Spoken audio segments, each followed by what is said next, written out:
Next, we are having basic coding skills. Strings, assignments, and columns. Data types.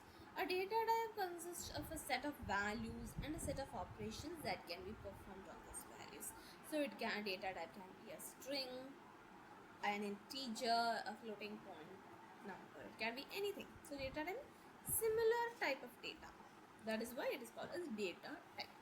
Now, a literal is the way a value of a data type looks to a programmer. The programmer can use a literal in a program to mention a data value. So, type of data can be integers, real numbers, characters. So, in Python, we represent integers as int, real numbers as floating, that is float, character strings as string. Now, example literals. So, how do we represent that data type? How do we represent those numbers or whatever it is? So integers, int minus 1, 0, 1, 2. It cannot be fraction, but it can be whole number, negative, positive. Okay. Now real numbers, float. This can be negative as well as positive. It can be decimal. It is decimal actually. So minus 0 0.55, 0.333, 3.14, 6.0. So we can take it as an integer 6, but we can also take it as a float also. Now character string. Character means inside the double quotation mark or single quotation mark, whatever is coming, that is a character string. Okay. Now string literals.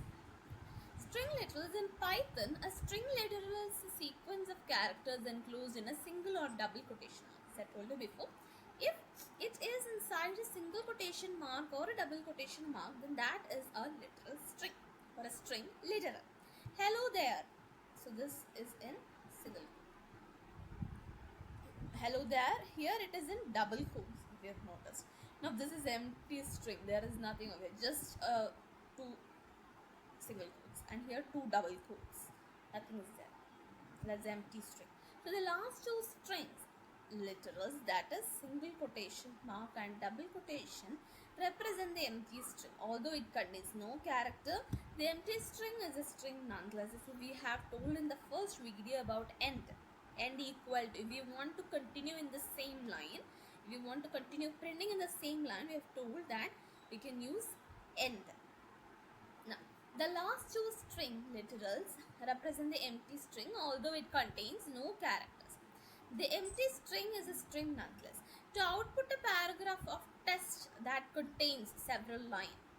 Now, we want it to contain many lines, we can use two double quotation marks 3 times. The 3 pairs will be there. So, print double quotation, double quotation, double quotation. This very long sentence extends. Now we are writing the next sentence we are writing the same sentence but on the next line. So all the way to the next line. So now how will it print? It will print like this much. This very long sentence extend all the way to the next line.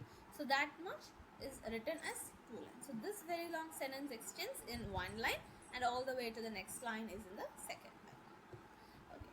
Now is escape sequence. Escape sequences are the way Python expresses special characters. That is, we want to use tab space or backspace, a new line, the slash character. So we have, that is called escape sequence. Escape sequences are the way Python expresses special characters such as the tab, the new line, and the backspace, delete key as letters. So slash D backspace, slash N new line, slash T horizontal tab, slash the slash character, slash single quotation mark, slash double quotation mark. Okay. Next is string concatenation. We have discussed about it earlier. We can join 2 or more strings to form a new string using the concatenation operator plus. Plus is the concatenation operator. So hi in double quotes plus there in double quotes plus can exclamatory mark in double quotes. So how will we get it? Hi there, can we get that as a single sentence? So all these 2 operators plus operators act as concatenators and they glue all these 3 strings together. Now the star operator the asterisk sign operator allows you to build a string by repeating another string a given number of times. The left operand is a string and the right operand is an integer. If you want the string Python to be preceded by 10 spaces, it would be easier to use the asterisk or the star operator with 10 and 1 space than to enter the 10 spaces by hand. That is, we are using inside the double quotation mark, we have given 1 space over here. That into 10. That is, we need 10 space. Whatever is inside this string, inside this quotation mark will be repeated 10 times. Then we are concatenating the word Python. So over here you can see we have 10 space before the word Python. Now variables and the assignment statement. A variable associates with a name with a value, making it easy to remember and use the value later in a program. We have certain rules to write variable. So variable, it associates with a name with a value.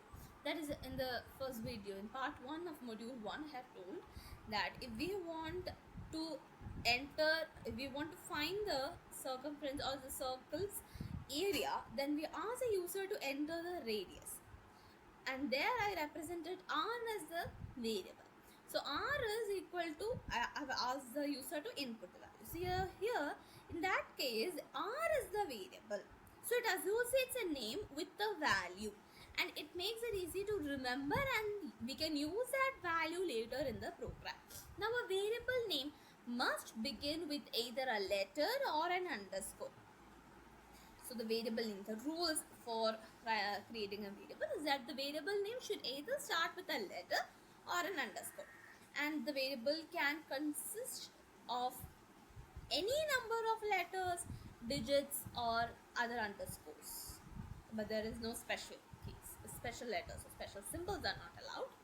Now, Python variable names are case sensitive. That is, if you write A, B, C in capital and if you write small a, small b and small c in capital, they both are considered as different variables.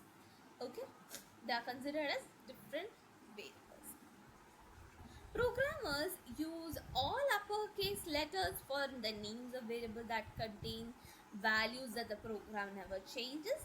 Such variables are known as symbolic constants. So in this case, which I have told you before, A, B, C, they all are uppercase letters, right?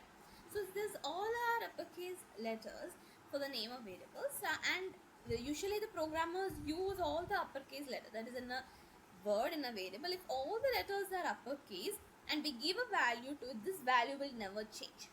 It's not that it doesn't change, but programmers use it for their better memory. And this type of variables are what we call as a symbolic constant. They're called as a symbolic constant. Next comes the assignment statement. Here we are having a variable name and we are having this symbol equal to, and then we are having an expression. Okay, we are having a variable name equal to an expression. So this equal to is what we call the assignment statement. That is, whatever value. So here variable is in the LHS, left hand side, and expression is in the RHS. So whatever is there in the RHS is stored inside the LHS. So that is in this variable name. The Python interpreter first evaluates the expression on the right side of the assignment symbol and then binds the variable name on the left side to this value. When this happens to the variable name for the first time, it is called defining or initializing the variable. Now, if it is for the first time, I am giving I is equal to 0. That is for the first time I am giving. Then we call it as defining or initializing the variable. Then comes program comments and docstrines. A comment is a piece of program text that the computer ignores but that provides useful documentation to programmers. So, the computer does not take into consideration the comment, but it helps the programmers to know more about the program. The author of a program can include his or her name and a brief statement about the program's purpose at the beginning of the program file. And this type of comment is what we call the doc string. That is previously we have seen 3 pairs of double quotation marks. So this much is a comment line. Now we can, in addition to this is called doc string. Now in addition to the doc strings, end of line comments can document a program. These comments begin with the hash symbol and extend to the end of a line. So from the word itself, end of line comment. So it will only last for a line and we use hash symbol for it. So an end of line comment might explain the purpose of a variable or the strategy used by a piece of code. So rate is equal to 0.85. So and here for the programmer to understand, we have given hashed symbol. Numeric data types and character sets. Numeric data types and character sets. Numeric data types. Numeric data types. Integers is the first numeric data type. The integer includes 0, all of the positive whole numbers and all of the negative whole numbers, as I have told you before. The floating point numbers. A real number in mathematics such as the value of pi, 3.1416, etc. consists of a whole number, a decimal point and a fraction. So all these things will be included in the floating point number. These are things which we already know. Character set. All data and instruction in a program are transferred to binary numbers before being run on a real computer. To support this translation, the characters in a string each map to an integer value. This mapping is defined in character sets, among them the ASCII set and the Unicode set. Now all the data and instructions in a program are translated to binary numbers. So now whatever program, in the program, whatever we are giving, whatever data, whatever instructions we are giving, they all are translated to binary number. That is, before being run on a real computer, it is converted to binary format. And to support this translation, the characters in a string each map to an integer value. So to help easier, to make it easier to support this translation, each character in a string will be mapped to an integer value, and this mapping is defined in character set, and that is where ASCII set and Unicode set comes. Now the term ASCII set stands for American Standard Code for Information Interchange.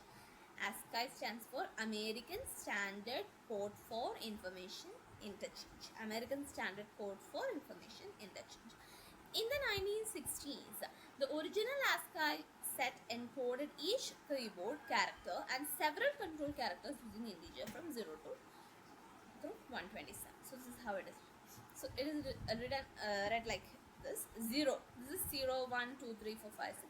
Then 10, 11, 12, 13, 14. Here it is 20, 21, 22, 32, 33, 34, 44, 45, 46. It goes on like this. So this one will be 61, 81, 91, 101. It will go like that. Now the digits in the left column represent the leftmost digits of an ASCII. So here in the left side it is the leftmost digits in the ASCII, and the top it is the rightmost. Okay, and the digits in the top row are the rightmost digits. Thus the ASCII code of the character R at row 8, column 2 is 82. So we can find over here R. Here it's 8 and here it's 2. So 82. Small letter A is 9, 7. So it is 97. Okay. Python ORD function and CHR function, order and character. Functions convert character to their numeric ASCII codes and back again respectively. So as I told, ORDA, string A. String A I have told you before just now. It is 97 is the ASCII number. And ORD capital A. Look over here. What is capital A? It is 6 over here, 6 over here and 5 over here. So it is 65. 65. Now 65. Now we do it in reverse. That is, we are giving the character to find out what it is, to convert it to find. Now character 65 is A and character 66 is B. Now expression. Expression provide an easy way to perform operations on data value to produce other data values. First one is arithmetic expression. An arithmetic expression consists of operands and operators. We have operands and operators in an arithmetic expression. So this is negation. Syntax is minus a. Exponentiation, 2 asterisk symbol is exponentiation. So a star star b. Now 1 asterisk symbol, it is multiplication. A star b. Division, there is a by b. Now to get the quotient, we use flow for flow division and all, 2 slashes. So a slash slash b. Now modulus, remainder or modulus, a modulus b. Addition and subtraction. Subtraction 1 minus 1. This is negation. Negation and subtraction have the same operator, but the syntax is different. Now what are the precedence rules? Exponentiation has the highest precedence and is evaluated first. So when a expression is given, the exponentiation is the one which is having the highest precedence, and that is why it is evaluated first. Exponentiation is evaluated first. Unary negation is evaluated next before multiplication, division, remainder. So multiplication, division, remainder is how it goes, but before that unary negation is taken into consideration. Multiplication, both types of division and remainder are evaluated before addition and subtraction. So after multiplication, division and remainder, addition and subtraction are evaluated. That is before the assignment operator, addition and subtraction. With two exceptions, operations of equal precedence are left associated, so they are evaluated from left to right. Now, if there are two operations which is having equal precedence, now if it is left associative, we will evaluate from left to right. So when we scan through left to right, which one comes first? That will have more precedence. This is in case if there are two operations which are having equal precedence. Exponentiation and assignment operations are right associated. Now, if exponentiation or assignment operation, they are right associated. So in this case, if these two are coming, so these two are having equal precedence. So then we will scan from right to left, and which one is coming first, we will take that as the one with higher precedence. You can use parentheses to change the order of evaluation. Okay, we are having an expression 5 plus 3 into 2. Which one will we take first? We will do this first because multiplication is bigger. So 5 plus 6, so you will get the value 11. Now 5 plus 3 into 2. So here this is inside the bracket. I have told you here. Parenthesis we use to change the order of the evaluation. Bracket we take it as first. So bracket is given more important. So 5 plus 3, 8 into 2. So we won't do the multiplication. It is within the parenthesis, whatever values it, we take that first. So now here it is 16 into 2. Now 6 modulo 2, that is evaluation is 0 is the answer. Now 2 into 3 power 2. So this is exponentiation. 3 power 2. So here that is 2 power 9. Here it is 2 into 9. 3 power 2 is 9. So 2 into 9, that is 18. Minus 3 power 2. So here minus is taken outside and 3 power 2 is taken first. So that is minus 9. Now 3 power 2. So here 3 is in the bracket. What is it? Now 2 power 3 power 2. So this one we will take first. Why? Because it is right associative. Exponents is right associative, that is why we first evaluate 3 power 2. So 2 power 9 we get, that is 5 and 2. And next we have 2 power 3 power 2. So this is inside the bracket. Since this is inside the bracket, we first evaluate 2 power 3, which is 8. Now 2 power 3 is evaluated, and then 8 power 2, which is 65. Now 45 by 0. So we cannot divide by 0, that is an error. And 45 modulo 0, also we cannot divide by 0, so an error have happened in both these expressions. Now, mixed mode arithmetic and type conversion we will look in the next video.